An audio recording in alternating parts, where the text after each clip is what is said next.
அந்த அழகான கிராமத்தில் ஆற்றுக்கு பக்கமாக சின்ன குடிசையில் வாழ்ந்துட்டு வந்தவங்க தான் நம்ம லக்ஷ்மி. அவங்க கிட்ட 2 பசுமாடு, ஒரு கன்னுக்குட்டி இருந்துச்சு.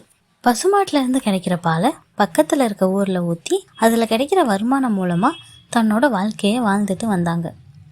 அந்த ஆற்றோட மறுக்கரைக்கு போனால் அங்கே ஒரு கோயில் இருக்கும்.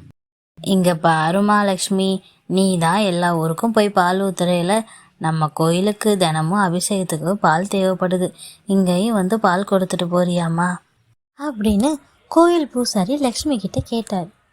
அதுக்கு லக்ஷ்மி, அப்படியா சாமி, இந்த இறைவனோட அபிஷேகத்துக்கு பால் கொண்டு வர கொடுப்பனை எனக்கு கிடச்சிருக்கு, ரொம்ப சந்தோஷம். லக்ஷ்மி இறைவன் மேலே முழு நம்பிக்கை வச்சிருப்பா. எப்போதுமே இறைவன் நாமத்தை உச்சரிச்சுக்கிட்டே இருப்பா. ஆனால் பூசாரி அவருக்கு நேர்மாறாக இருப்பார். ஏதோ கடமைக்கு அபிஷேகம் செய்து கடவுளை வழிபடுவார். அப்படி ஒரு நாள் படகுக்காரனோட சோம்பேறித்தனத்தால் லக்ஷ்மியால் சரியான நேரத்துக்கு அபிஷேகத்துக்கு பால் கொண்டு போக முடியலை. என்ன லட்சுமி, இன்னைக்கு இவ்வளவு லேட்டாக கொண்டு வர? இல்லை சாமி, அந்த படகுக்காரனால தான் தாமதம் ஆச்சு. படகுக்காரனா?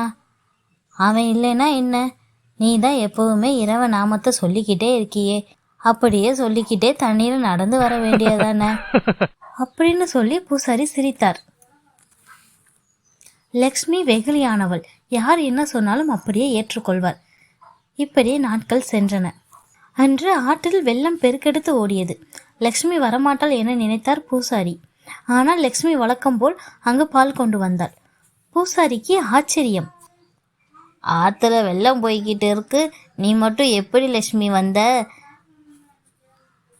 என சந்தேகத்துடன் கேட்டார் பூசாரி. அதற்கு லக்ஷ்மி, அன்னைக்கு நீங்க தானே சொன்னீங்க தண்ணியில நடந்து வான்னு, அதான் இறைவனோட நாமத்தை சொல்லிட்டே தண்ணியில நடந்து வந்தேன் என சொன்னாள் லக்ஷ்மி. பூசாரிக்கோ வியப்பாகவும் சந்தேகமாகவும் இருந்தது. லக்ஷ்மியை பின்தொடர்ந்து பூசாரி சென்றார். லக்ஷ்மி சொன்னதே போல் தண்ணீரில் நடந்து மறுகரைக்கு சென்றாள்.